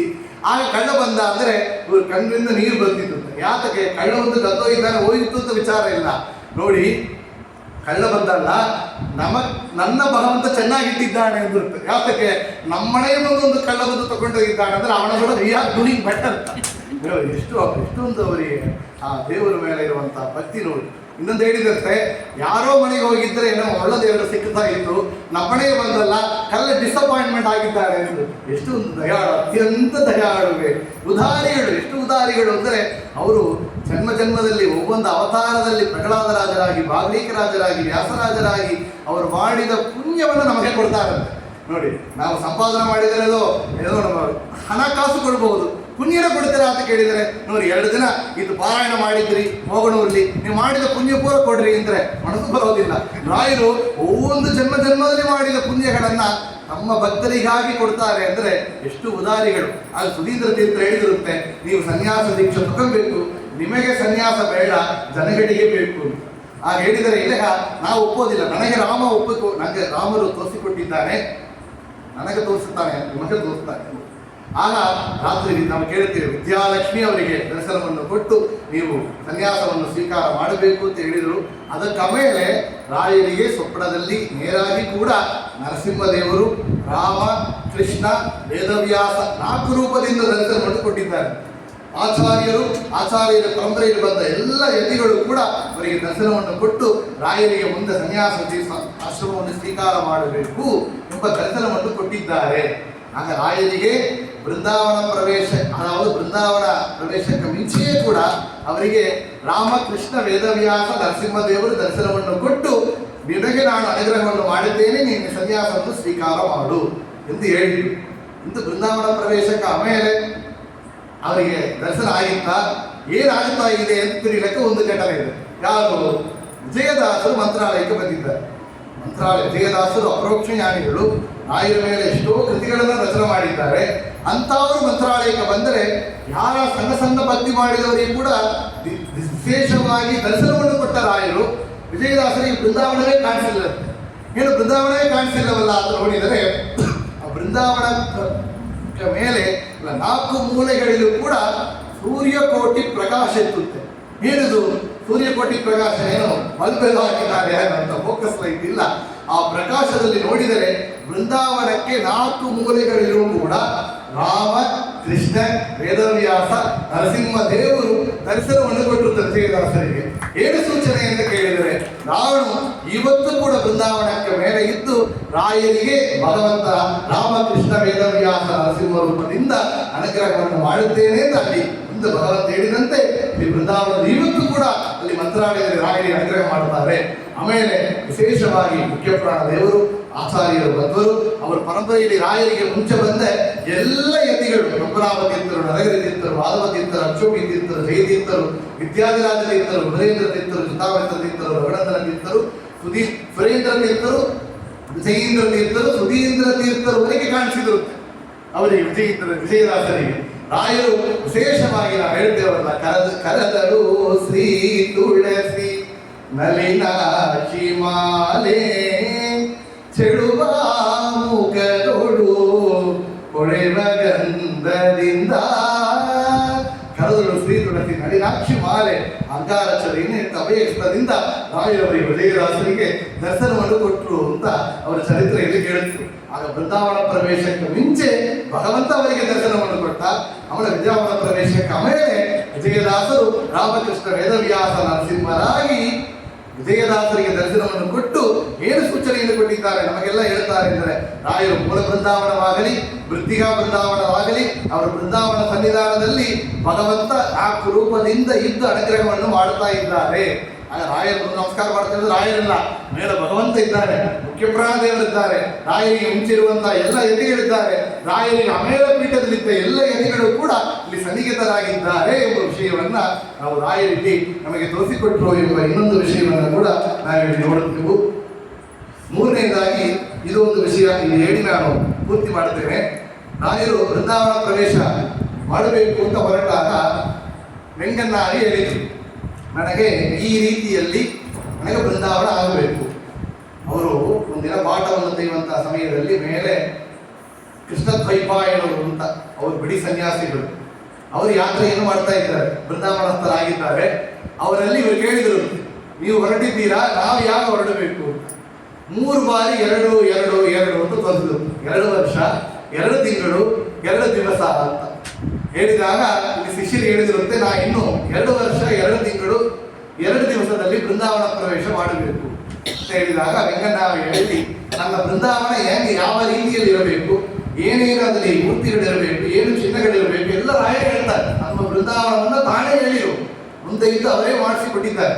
ಆಗ ವೆಂಕಣ್ಣ ಮಾಡಿ ತಗೊಂಡು ಕೊಟ್ಟಾಗ ಈ ಬೃಂದಾವನ ಇಲ್ಲಪ್ಪ ಅಂತ ಅವರಿಗೆ ತುಂಬಾ ವಿಚಾರವಾಗಿತ್ತು. ಗುರುಗಳು ಹೇಳಿದಂತೆ ಅವರಿಗೆ ಪ್ರೀತಿಯಾಗುವಂತೆ ನನ್ನ ಮಾಡಲಿಕ್ಕಾಗಲಿಲ್ಲವೇ ಅಂತ ತುಂಬಾ ವಿಚಾರವನ್ನು ಪಟ್ಟಾಗ, ಒಂದು ವಿಚಾರ ಪಡಬೇಡಪ್ಪ, ಈ ಬೃಂದಾವನ ಇದು ಮತ್ತು ಉಪಯೋಗವಾಗತ್ತೆ. ಇಷ್ಟು ರಾಯರು ಈ ಬೃಂದಾವನ ಮತ್ತು ಉಪಯೋಗವಾಗಕ್ಕೆ ನನ್ನ ಬೃಂದಾವನ ನೀವು ಮಾಡಿದ್ದೆಲ್ಲ ಸರಿ, ಆದರೆ ಈ ಕಲ್ಲು ನಾನು ಎನಿಸಿದ ಕಲ್ಲ ಅಲ್ಲ. ನಾಗಬೇಕೆಂಬ ಕಲ್ಲು ಪಕ್ಕದಲ್ಲಿ ಮಾಧವರಾಮ ಎಂಬ ಗ್ರಾಮ ಇದೆ, ಅಲ್ಲಿ ರಾಮರು ಅಲ್ಲಿ ವನವಾಸಕ್ಕೆ ಬಂದಾಗ ಒಂದು ಕ್ಷಣ ಅಲ್ಲಿ ಕುಳಿತ ಇದ್ದ ಕಲ್ಲಿದೆ, ರಾಮ ಸೀತಾದೇವಿಯರು, ಆ ಕಲ್ಲಿನಿಂದಲೇ ನನಗೆ ಬೃಂದಾವನ ಆಗಬೇಕು ಅಂತ ಹೇಳಿದಾಗ ಮತ್ತೆ ಇನ್ನೊಂದು ಬಾರಿ ಬೃಂದಾವನ ಮಾಡಿದರು.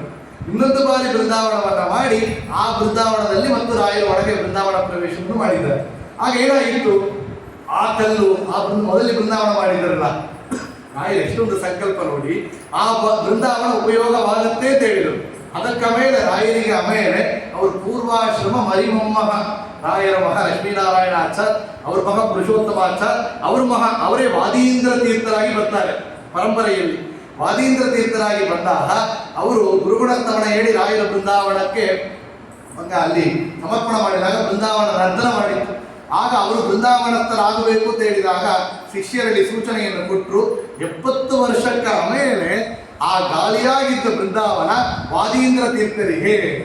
ಇಷ್ಟೊಂದು ರಾಯರು ಯಾವ ಸಂಕಲ್ಪ ಮಾಡಿದ್ದು, ಯಾವ ವೆಂಕಣ್ಣ ಮಾಡಿದ ಬೃಂದಾವನ ಅದು ವಾದೀಂದ್ರ ತೀರ್ಥರಿಗೆ ಅವರ ಪುಸ್ತಕದಲ್ಲಿಯೇ ಇರುವಂತಹ ಒಂದು ಭಾಗ್ಯವನ್ನು ಕೊಟ್ಟಿದ್ದಾರೆ ಅಂತ ಕೇಳ್ತೇವೆ. ಇದೇ ರೀತಿಯಲ್ಲಿ ಅವರು ಬೃಂದಾವನಸ್ಥರಾಗುವಂತಹ ಸಮಯ ಎಷ್ಟೋ ಮಹಿಮೆಗಳು.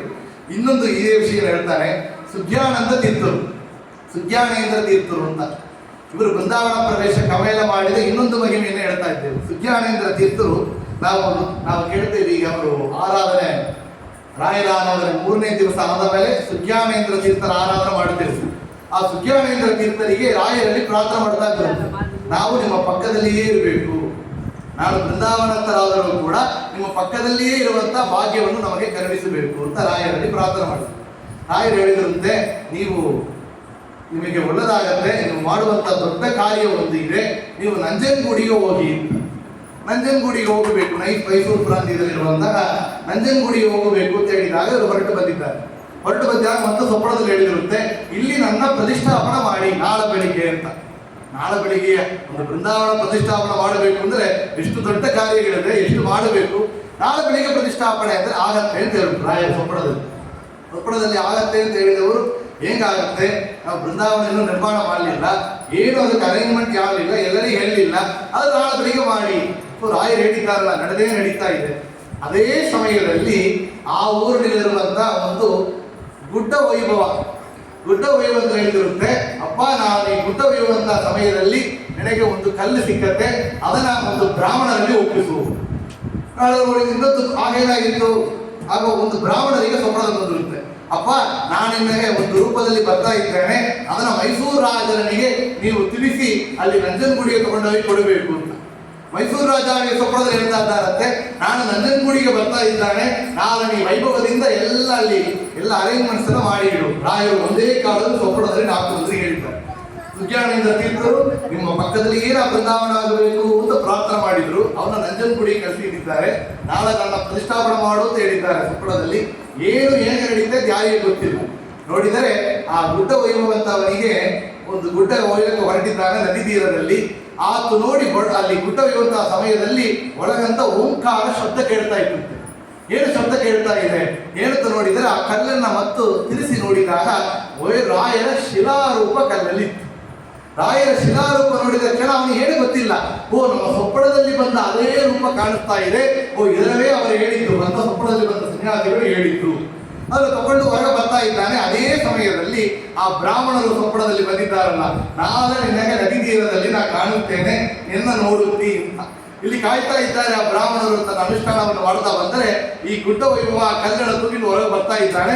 ರಾಯರು ಶಿಲಾರೂಪದಲ್ಲಿ ಕಾಣಿಸಿದ್ದಾರೆ ಮತ್ತು ಅಲ್ಲಿ ಅಭಿಷೇಕಾದಿಗಳನ್ನ ಮಾಡಿ ತನ್ನ ಶಿರದ ಮೇಲೆ ಇಟ್ಟುಕೊಂಡು ಆ ಬ್ರಾಹ್ಮಣ ರಾಯರ ಸ್ತೋತ್ರವನ್ನ ಹೇಳ್ತಾ ಬರ್ತಾ ಇದ್ದಾರೆ. ಇಲ್ಲಿ ನೋಡಿದರೆ ಅದೇ ಸಮಯದಲ್ಲಿ ಸುಜ್ಞಾನೇಂದ್ರ ತೀರ್ಥರಿಗೆ ಬೆಳಿಗಾಗಿದೆ. ಇನ್ನು ಇವತ್ತು ಬೆಳಿಗ್ಗೆ ಪ್ರತಿಷ್ಠಾಪನೆ ಏನು ಮಾಡಬೇಕು ಗೊತ್ತಿಲ್ಲ. ರಾಯರು ಹೇಳಿಬಿಟ್ರು, ನಾಳೆ ಪ್ರತಿಷ್ಠಾಪನೆ ಮಾಡು. ಯಾವರನ್ನ ಮಾಡಬೇಕು, ಮೃತ್ತಿಕಾ ಬೃಂದಾವನವ, ಏನು ಮಾಡಬೇಕು, ಏನು ವೈಭವ, ಏನು ಒಂದು ಗೊತ್ತಿಲ್ಲ. ಅದು ರಾಯರನ್ನ ಜಪ ಮಾಡ್ತಾ ಕುಳಿತಾ ಇದ್ದರೆ ದೊಡ್ಡ ಮೇಳ, ತಾಳ, ವೈಭವ, ವಾದ್ಯಘೋಷ ಕೇಳ್ತಾ ಇರುತ್ತೆ. ಏನಾಗಿತ್ತು ಅಂತ ಹೋದ್ರೆ, ಮೈಸೂರು ರಾಜ ತನ್ನ ಅರಮನೆಯಿಂದ ಎಲ್ಲ ವೈಭವದನ್ನ ಮಾಡಿದ್ದು ಹೊರಕೊಂಡು ಬಂದ. ಏನು, ನಂಜನಗೂಡಲಿ ನಾ ಬರ್ತೇನೆ, ನನ್ನ ರಿಸೀವ್ ಮಾಡಿದ್ರು ರಾಯರು. ರಿಸೀವ್ ಮಾಡಿದ್ರೆ ನಂಜನಗೂಡಲಿ ಮೈಸೂರು ರಾಜ ಬರ್ತಾ ಇದ್ದಾರೆ ಅಂತ ಶಿಷ್ಯರು ಬಂದು ತಿಳಿಸಿದಾಗ ನೋಡಿದರೆ ಮೈಸೂರು ರಾಜ ಬಂದು ಕಾಯ್ತಾ ಇದ್ದಾನೆ. ನೋಡಿದರೆ ಆ ಬ್ರಾಹ್ಮಣರು ಶಿಲಾರೂಪದಿಂದ ರಾಯರನ್ನ ಕರೆದುಕೊಂಡು ಬರ್ತಾ ಇದ್ದಾರೆ. ನೋಡಿದರೆ ಇಲ್ಲಿ ಸುಜ್ಞಾನೇಂದ್ರ ತೀರ್ಥರಿಗೆ ಎಷ್ಟೊಂದು ಆಶ್ಚರ್ಯ ಆಗಬೇಕು. ಆಗ ರಾಯರು ಶಿಲಾರೂಪದಿಂದ ಬಂದಿದ್ದಾರೆ ಅಂತ ತಿಳಿದುಕೊಂಡು ಆ ಶಿಲಾರೂಪ ರಾಯರನ್ನವೇ ನಂಜನಗೂಡಿನಲ್ಲಿ ಅಲ್ಲಿ ಪ್ರತಿಷ್ಠಾಪನೆಯನ್ನು ಮಾಡಿದರು. ಪ್ರತಿಷ್ಠಾಪನೆ ಮಾಡಿದಾಗ ನೋಡಿ, ಅವರಲ್ಲಿಯೇ ವಾಸವನ್ನು ಮಾಡಿ ಪೂಜೆ ಮಾಡುತ್ತಾ ಇದ್ದಾಗ ಅವರು ಬೃಂದಾವನಸ್ಥರಾಗಿದ್ದೂ ಕೂಡ ನಂಜನಗೂಡಲಿಯೇ ಆಗಿಬಿಟ್ರು ಸುಜ್ಞಾನೇಂದ್ರ ತೀರ್ಥರು. ಅವರು ರಾಯರಲ್ಲಿ ಪ್ರಾರ್ಥನೆ ಮಾಡಿದ್ರು, ನಿಮ್ಮ ಪಕ್ಕದಲ್ಲಿಯೇ ಇರುವಂತಹ ಆಗಲಿ ಅಂತ. ಶಿಲಾರೂಪದಿಂದ ರಾಯರು ತಾನಾಗಿ ಬಂದು ಅಲ್ಲಿ ಪ್ರತಿಷ್ಠಾಪನೆ ಮಾಡಿಕೊಂಡು ಅವರ ಪಕ್ಕದಲ್ಲಿಯೇ ಅವರು ಬೃಂದಾವನ ಪ್ರವೇಶ ಮಾಡಿಕೊಂಡ್ರು. ಇವರು ಕೇಳಿದ್ದು ಪಕ್ಕದಲ್ಲಿ ಫಿಸಿಕಲಿ ರಾಯರು ನೋಡ್ರಿ, ಒಂದು ಕೇಳಿದರೆ ಎರಡು ಕೊಡ್ತಾರೆ, ಹೆಚ್ಚು ಕೊಡ್ತಾರೆ ಅಂತ. ಪಕ್ಕದಲ್ಲಿ ಬೃಂದಾವನ ಆಗುವಂತ ಮಾಡಿದ್ರು. ಏನು ಪಕ್ಕದಲ್ಲಿ? ತನ್ನ ಆರಾಧನಾ ದಿವಸ ಪಕ್ಕದಲ್ಲಿಯೇ ಶ್ರಾವಣ ಮಾಸ ಕೃಷ್ಣ ಪಕ್ಷ ದ್ವಿತೀಯ ಮಧ್ಯ ಆರಾಧನೆ, ಶ್ರಾವಣ ಮಾಸ ಕೃಷ್ಣ ಪಕ್ಷ ತೃತೀಯ ಉತ್ತರ ಆರಾಧನೆ. ಅವರು ಉತ್ತರ ಆರಾಧನಾ ದಿನ ಇವರು ಪೂರ್ವ ಆರಾಧನೆ ಬರುವಂತೆ ಸುಜ್ಞಾನೇಂದ್ರ ತೀರ್ಥರ ಆರಾಧನೆಯನ್ನ 4ನೇ ದಿವಸವಾಗಿ ಮಾಡಿ ಇವತ್ತು ಕೂಡ ಎಲ್ಲ ಪ್ರಾಂತ್ಯದಲ್ಲಿ ಸುಜ್ಞಾನೇಂದ್ರ ತೀರ್ಥರಿಗೂ ಕೂಡ ಆರಾಧನೆಯನ್ನು ಮಾಡುವಂತ ಪಕ್ಕದಲ್ಲಿ ತಮ್ಮ ದಿವಸ ಆರಾಧನಾ ದಿವಸ ಪಕ್ಕದಲ್ಲಿಯೇ ಬೃಂದಾವನ ಆಗುವಂತ ಆ ಒಂದು ಮಹಿಮೆಯನ್ನು ಕೂಡ ರಾಯರು ತೋರಿಸಿ ಅನುಗ್ರಹವನ್ನು ಮಾಡಿದ್ದಾರೆ ಎಂಬ ವಿಷಯವನ್ನು ಹೇಳ್ತೇವೆ. ಯಾತಕ್ಕೆ ಅಂದ್ರೆ ರಾಯರ ಬೃಂದಾವನ ಅವರು ಬೃಂದಾವನ ಪ್ರವೇಶಕ್ಕೆ ಮುಂಚೆ ಏಕ ಸಂಕಲ್ಪದಿಂದ ನಡೆಯಿತು. ಬೃಂದಾವನ ಪ್ರವೇಶಕ್ಕೆ ಅಮೇಡಂ ಕೂಡ ಇದು ಹೇಳಿದ್ರು. ಇವತ್ತು ಮೋಹನೂರು ಬೃಂದಾವನ ಆಗಬೇಕು ಅಂದ್ರೂ ಕೂಡ ಮಹಿಳೆಯನ್ನು ತೋರಿಸಿದ್ದಾರೆ. ಒಂದು ಬೃಂದಾವನ ಬರಬೇಕು ಅಂದ್ರೂ ಕೂಡ ರಾಯರ ಸಂಕಲ್ಪ ಇಲ್ಲದಿದ್ದರೆ ಅಲ್ಲಿ ರಾಯರು ಬರೋದಿಲ್ಲ. ರಾಯರು ಸಂಕಲ್ಪ ಮಾಡಿಕೊಂಡು ಇಲ್ಲಿ ಬೃಂದಾವನ ಇವರ ಕೈಯಿಂದ ಮಾಡಿಸಬೇಕು, ಈ ದಿವಸ ಕೊಡಬೇಕು, ಈ ಜಾಗದಲ್ಲಿ ಕೊಡಬೇಕು ಅಂತ ಅವರ ಸಂಕಲ್ಪ ಇದ್ದರೆ ಮಾತ್ರ ಅದು ನಡೆಯುತ್ತೆ, ಮತ್ತು ಇಲ್ಲದ ನಡೆಯೋದಿಲ್ಲ ಎಂಬ ವಿಷಯವನ್ನು ಕೂಡ ನಾವು ತಿಳಿಯುತ್ತೇವೆ ಅಂತ ಹೇಳ್ತಾ, ರಾಯರು ಎಷ್ಟೋ ಮಹಿಮೆಗಳನ್ನ ಅವರು ಬೃಂದಾವನ ಪ್ರವೇಶಕ್ಕೆ ಮುಂಚೆ ಮಾಡಿದ್ದಾರೆ. ಇವತ್ತು ಒಬ್ಬೊಬ್ಬರಿಗೂ ಕೂಡ ಅನುಭವದಿಂದ ಮಾಡುತ್ತಾ ಇದ್ದಾರೆ ಅಂತ ರಾಯರ ಮಹಿಮೆಯನ್ನ ಇವತ್ತು ಸಂಕ್ಷಿಪ್ತವಾಗಿ ಇರುವಂತಹ ಅರ್ಧ ಗಂಟದ ಕಾಲದಲ್ಲಿ ನಾವು ಹೇಳ್ತಾ, ಇಂತಹ ಮಹಿಮೆ ಇರುವಂತಹ ವರ್ಧಂತಿ ಉತ್ಸವ ಕಾಲದಲ್ಲಿ ಮೋಹನೂರು ಸನ್ನಿಧಾನದಲ್ಲಿ ಈ ಒಂದು 2 ವಿಷಯಗಳನ್ನ ರಾಘವೇಂದ್ರ ತೀರ್ಥ ಗುರುವ ಅಂತರ್ಗತ ಭಾರತೀಯ ಮುಖ್ಯ ಪ್ರಾಣ ಅಂತರ್ಗತ ಸೀತಾಪತಿ ರಾಮಚಂದ್ರಮೂರ್ತಿ ಪಾದಾರವಿಂದಗಳಿಗೆ ಸಮರ್ಪಣೆ ಮಾಡುತ್ತಾ, ಈ ವೈಭವದಲ್ಲಿ ಸೇರಿಕೊಂಡಿರುವ ಎಲ್ಲ ಭಕ್ತ ಜನರಿಗೂ, ಮೋಹನೂರು ಮಠದ ನಿರ್ವಾಹಿಗಳು, ಭಕ್ತ ಜನರು, ಈ ಪಾರಾಯಣದಲ್ಲಿ ನಡೆಸಿಕೊಂಡ ಎಲ್ಲರಿಗೂ ಕೂಡ ವಿಶೇಷವಾಗಿ ರಾಯರ ಅಂತರ್ಯಾಮಿಯಾದ ಪರಮಾತ್ಮ ಆಯುಳ ಆರೋಗ್ಯ ಐಶ್ವರ್ಯಾದಿಗಳನ್ನು ಕೊಟ್ಟು ನಮ್ಮ ಮಕ್ಕಳಿಗೆಲ್ಲ ಸಕಾಲದಲ್ಲಿ ವಿವಾಹವಾಗಿ ನಮ್ಮ ಧರ್ಮ ಮಾರ್ಗದಲ್ಲಿ ಇರುವಂತಹ ಒಂದು ಅನುಗ್ರಹವನ್ನು ರಾಯರು ಮಾಡಬೇಕು. ಮಕ್ಕಳಾದವರೆಲ್ಲ ಒಂದು ಒಳ್ಳೆ ಮಕ್ಕಳಾಗಬೇಕು. ಹುಟ್ಟಿದ ಮಕ್ಕಳೆಲ್ಲ ನಮ್ಮ ಧರ್ಮ ಮಾರ್ಗದಲ್ಲಿ ರಾಯರ ಭಕ್ತರಾಗಿರುವಂತಹ ಮಕ್ಕಳಾಗಿರಬೇಕು. ವಿವಾಹ ಆದವರು ಕೂಡ ತುಂಬಾ ಡೈವರ್ಸ್ ಕೇಸ್ ಬೆಳೀತಾ ಇದೆ. ರಾಯರು ಒಂದಾಗಿರುವಂತಹ ಅನುಗ್ರಹವನ್ನು ಕೂಡ ಮಾಡಬೇಕಾಗಿದೆ. ನಮಗೆಲ್ಲ ಕೂಡ ಜ್ಞಾನ ಭಕ್ತಿ ವೈರಾಗ್ಯವನ್ನು ಕೊಟ್ಟು ಅವರ ಸೇವೆಯನ್ನ ಯಾವಾಗಲೂ ಮಾಡುವಂತ ಅನುಗ್ರಹವನ್ನು ಮಾಡಲಿ ಅಂತ ಮತ್ತು ಪ್ರಾರ್ಥನೆಯನ್ನು ಮಾಡ್ತಾ ಶ್ರೀ ಕೃಷ್ಣಾರ್ಪಣಮಸ್ತು ಅಂತ ಹೇಳಿ ಸಮರ್ಪಣೆ ಮಾಡ್ತೇನೆ. ಕಾಯಿನ ವಚ ಮಂದಿರೇವ ವಿದ್ಯಾತ್ಮನಾರೋಗ್ಯಕ್ಕೆ ಸಕಲ ತಸ್ಮೈ ನಾರಾಯಣಾಯ ಇತಿ ಸಮರ್ಪಯಾಮಿ. ಅಕ್ಷಯಂ ಕರ್ಮಯಸ್ಮಿನ್ ಪರೇ ಸಮರ್ಪಿತಂ ಪ್ರಕ್ಷಯಂ ಯಾಂತಿ ದುಃಖಾನಿಯಂ ನಾಮತಃ ಅಕ್ಷರೋ ಯೋಜರಃ ಸರ್ವದೈವಾಮೃತಃ ವೃಕ್ಷಿಕಂ ಯಸ್ಯ ವಿಶ್ವಂ ಸತ್ಕರ್ತಿಕಂ ಪ್ರೇರಯಾಮ ವಾಸುದೇವಂ ಮಂಡಲ ಕಂಠಮಂಡಲಂ ಶ್ರೀಕೃಷ್ಣ. ಎಲ್ಲರಿಗೂ ನಮಸ್ಕಾರ. ಈ 2 ದಿನ ವೈಭವ ಶ್ರೀ ಲಕ್ಷ್ಮೀಪತಿ ರಾಜ ಅವರುடைய ದೊಡ್ಡವರು ಅವರುடைய ಉಪನ್ಯಾಸ ನೋಡ ಪೂರ್ತಿ ಆಗುತ್ತೆ. ಅಂದರೆ ಇವಾಗ ನೋಡಿದ್ರೆ ಇವಾಗ ನಮಗೆ ರಾಯರು ಇವರು ನೋಡಿರುವ ಕಾನ್ಸೆಪ್ಟ್ ಇವಾಗ ಉಪನ್ಯಾಸ ಮಾಡ್ತಾ ಇದ್ದಾರೆ. ಬೃಂದಾವನದಿಂದ ಕೂಸಿದೆ ಎಲ್ಲರೂ ನೋಡಿದ್ದಾರೆ, ಇದೆಲ್ಲರೂ ನೋಡಿದ್ದಾರೆ. ಸೊ ರಾಯರು ನಮ್ಮ ಸೇವೆಯನ್ನು ಒಪ್ಪಿಗೆಗಳು ಅಂತ ಸಂತೋಷವಾದ ವಿಷಯ. ತುಂಬ ಈ 2 ದಿನ ವೈಭವದಲ್ಲಿ ಇವು ಉಪನ್ಯಾಸ ಇತ್ತು, ವೈರ ಕ್ರೀಡೆ ಇಟ್ಟ ಮಾರಿ ತುಂಬ ಎಲ್ಲರಿಗೂ ಸಂತೋಷವಾಗಿತ್ತು. ಇವಾಗ ಬೆಳಿಗ್ಗೆನೂ ಅಂತಲ್ಲ ಕಳಿಸಿದ್ವಿ ಬಂದು ಅವೆಲ್ಲ ಮಾಡಿ ಎಲ್ಲ ಮುಗಿಸಿದೆವು ಪ್ರತಿದಿನ ಇದು ರಾಯರು ತುಂಬ ಖುಷಿಯಾಗಿದ್ದಾರೆ. ನಾವು ಮಾಡಿದ ಸೇವೆ ಅವರು ಒಪ್ಪಿದ್ದಾರೆ, ಎಲ್ಲರಿಗೂ ಒಳ್ಳೆಯದಾಗತ್ತೆ, ಖಂಡಿತ ಆಗುತ್ತೆ. ಎಲ್ಲರೂ ಮೇಳಮರಿ ಎಲ್ಲ ಮಕ್ಕಳಿಗೆ ಮದುವೆ ನಮ್ಮ ಧರ್ಮದಲ್ಲಿ ಮಕ್ಕಳು ಬರಬೇಕು, ಸೇವೆ ಮಾಡೋ ಅಷ್ಟು ಬಂದು ಒಳ್ಳೆಯದಾಗಬೇಕು. ಶ್ರೀಮಠ ಮರ್ಯಾದೆ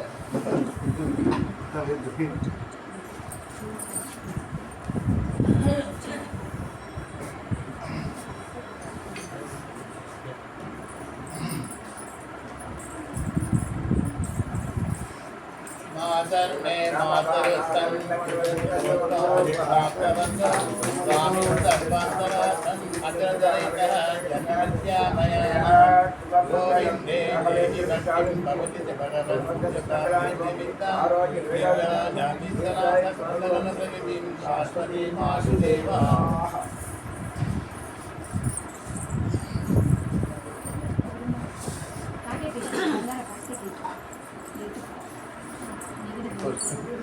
ಸಮಯ ದೇವರು ಮಾಡಿ ಅಲ್ಲಿ ಮತ್ತು ಬರ್ತಾನೆ ಅಲ್ಲಿ ಸ್ವಸ್ತಿ ಮಾಡುವುದು